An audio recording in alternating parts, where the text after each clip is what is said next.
ইসলাম গ্রহণের আগে হজরত উমর রাদিয়াল্লাহু তাআলা আনহু ছিলেন ইসলামের কঠোরতম দুশমনদের অন্যতম।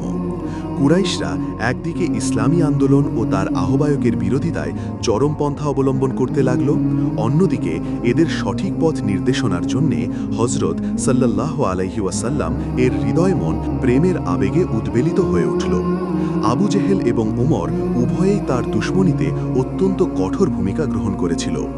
দাওয়াত ও তাবলিগের কোনো প্রচেষ্টাই তাদের ওপর কার্যকর হচ্ছিল না। তাই একদিন রাহমাতুল্লিল আলামিন সরাসরি আল্লাহর কাছে দোয়া করলেন, হে প্রভু, আবু জেহেল এবং উমর এ দুজনের মধ্যে যে তোমার কাছে বেশি প্রিয় তাকে তুমি ইসলামের দ্বারা সম্মানিত করো। এ দোয়ার কয়েকদিন পরই হজরত উমর রাদিয়াল্লাহু তাআলা আনহু ইসলাম গ্রহণ করার তৌফিক লাভ করেন। হজরত ওমর রাদিয়াল্লাহু তাআলা আনহু বলেন, একদা রাত্রে আমি হজরত সাল্লাল্লাহু আলাইহি ওয়াসাল্লামকে উত্ত্যক্ত করার উদ্দেশ্যে ঘর থেকে বের হলাম। তখন তিনি কাবার মসজিদের দিকে যাচ্ছিলেন। তিনি ত্রস্ত পায়ে এগিয়ে গিয়ে নামাজ শুরু করলেন। আমি তা শুনবার জন্যে দাঁড়িয়ে গেলাম। তিনি সূরা আল হাক্কা থেকে কিরাত পড়ছিলেন। আমি সে কালাম শুনে বিস্ময়ে মুগ্ধ হলাম।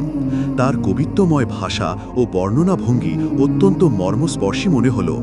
আমি মনে মনে ভাবলাম, খোদার কসম, লোকটি নিশ্চয়ই কবি। ঠিক এই মুহূর্তেই তিনি এ আয়াত পড়লেন। অর্থ, এ এক সম্মানিত বার্তাবাহকের কালাম, এ কোনো কবির বাণী নয়, কিন্তু তোমাদের মধ্যে খুব কম লোকই ঈমান এনে থাকে। আয়াত 40-41। এ কথা শোনা মাত্রই আমার ধারণা, ওহো, লোকটি তো আমার মনের কথা জেনে ফেলেছে, এ নিশ্চয়ই কোনো গণক হবে। এরপরই মোহাম্মদ সাল্লাল্লাহু আলাইহি ওয়াসাল্লাম এ আয়াত পাঠ করলেন। অর্থ, এ কোনো গণকের কালাম নয়, তোমরা খুব কমই নসিহাত পেয়ে থাকো, এ তো রব্বুল আলামিনের কাছ থেকে নাজিল হয়েছে। আয়াত 42-43। তিনি এ সূরা শেষ পর্যন্ত পড়লেন। আমি অনুভব করলাম ইসলাম আমার হৃদয়ে তার আসন করে নিচ্ছে।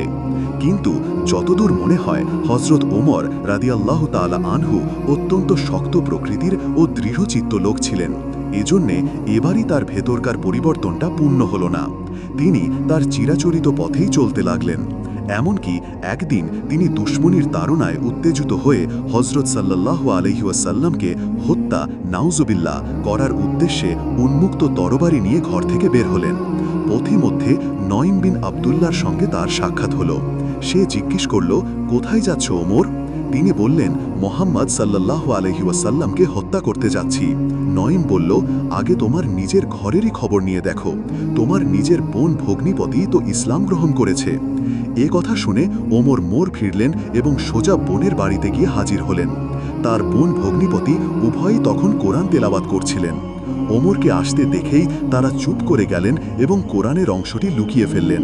কিন্তু তারা যে কিছু পড়ছেন তা ওমর টের পেয়েছিলেন। তিনি জিজ্ঞেস করলেন, কি পড়ছিলে? তোমরা নাকি বাপ দাদার ধর্মকে ত্যাগ করেছ।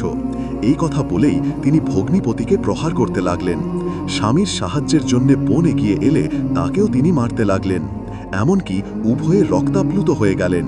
কিন্তু এত সত্ত্বেও তারা স্পষ্ট ভাষায় বললেন, আমরা সজ্ঞানে ইসলাম কবুল করেছি, সুতরাং তোমার কোনো কঠোরতাই আমাদেরকে এ পথ থেকে বিচ্যুত করতে পারবে না।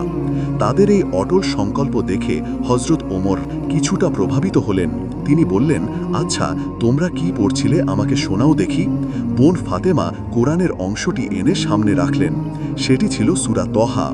তিনি পড়তে শুরু করলেন এবং এই আয়াত পর্যন্ত এসে পৌঁছলেন, ইন্নানি আনাল্লাহু লা ইলাহা ইল্লা আনা ফা'বুদুনি ওয়া আকিমিস সালাতা লিযিকরি। 14। আমি খোদা, আমি ছাড়া কোনো নাবুদ নেই, সুতরাং আমারই বন্দেগী করো এবং আমায় স্মরণের জন্যে নামাজ পড়ো। এ পর্যন্ত আসতেই তিনি এতটা প্রভাবিত হলেন যে হঠাৎ সজোরে বলে উঠলেন, লা ইলাহা ইল্লাল্লাহ।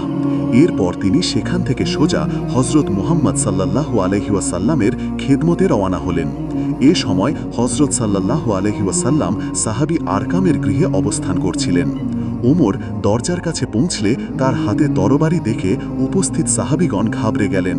কিন্তু হজরত হামজা রাদিয়াল্লাহু তাআলা আনহু বললেন, আসুক না, তার নিয়ত যদি ভালো হয় তো ভালো কথা, নচেত তার তরবারির দ্বারাই তার মাথা বিচ্ছিন্ন করে ফেলব।